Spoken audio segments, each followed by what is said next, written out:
want to do a free-weight pull. Oh, yeah. Me? Get that box out of the way. 1, 2. Oh, yeah!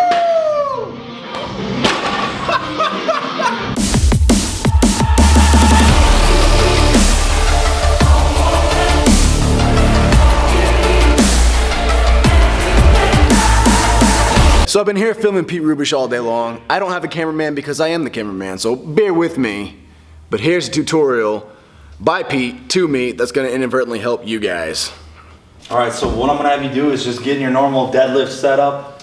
All right. Just how you normally would, and just go through a pull just like you normally would. Okay.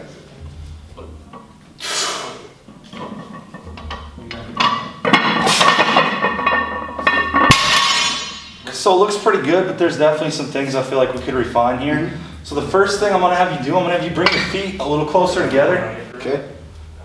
And then I'm gonna have you not pointing your toes so far out. Let's get your feet a little straighter. So feet straight. About like that. Now one thing I see people do, they start with the bar against their shins, and I don't like that because I feel like it makes the bar travel in a horizontal path before vertical. You obviously want the bar to be coming up vertically because it runs into your shins, runs into your knees, and it kicks out in front of you, and then you almost have to recover and pull it back in. So a lot of times I like to start with the bar about over the middle of my feet. Okay.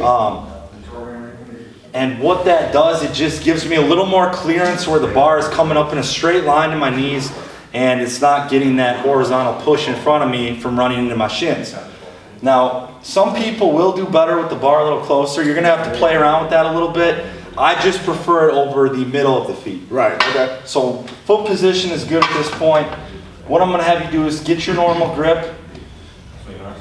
So what I'm gonna do, I'm gonna widen this grip out a little bit.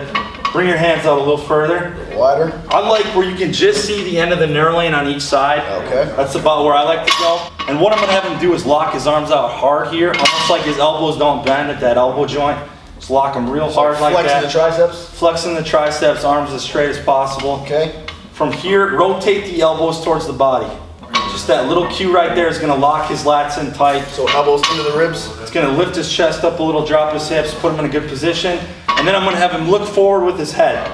That's the final cue right there, and then he can pull. Felt a lot tighter. So what that does is that creates a stronger lockout. He's much tighter, especially for you guys who pull on a deadlift bar. This will cut down on that whip that can throw you off at your knees. He's gonna be able to bring his hips through better at the top. As people get stronger a lot of times, that's where they're missing. They miss at the lockout, they can't get their hips through. They're fast off the floor. I see this all the time. This is why I think the cue of grip and rip is flawed. I try to teach a smooth pull throughout. Ease the bar off the ground. Don't be thinking about speed. I really never think about speed. I'm trying to ease the bar off the ground, smooth pull throughout, and get tight. So right there, that looked 100 times better in my opinion. Felt great. Your lockout's going to be much stronger, and that is how you build a strong deadlift. All right, and try it again, see if I got it now. So Run feet through closer each one. together. Feet closer together and pointed forward. Yep. Grip's going to be a little wider. You want to see the edge of the nerve lane on both sides to give room for your arms. Tight arms. So they don't run into the knees. In. Elbows rotated in, arms straight, head up. There you go. Huge difference. Huge difference. That's amazing. By having the feet closer and the feet pointed more ahead, your arms aren't going to, or your knees aren't going to get in the way of your arms. You can get tighter. What happens if you get too wide or you point your toes out, your knees are going to hit your arms. You're going to have a little slack in your arms.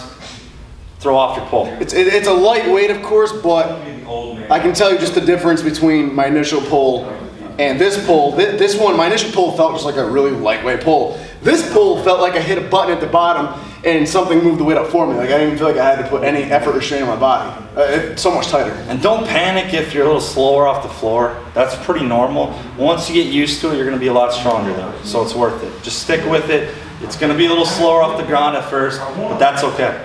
Awesome, guys. Subscribe to Pete's channel in the info box below. If you want to sign up for coaching, that's also in the info box below.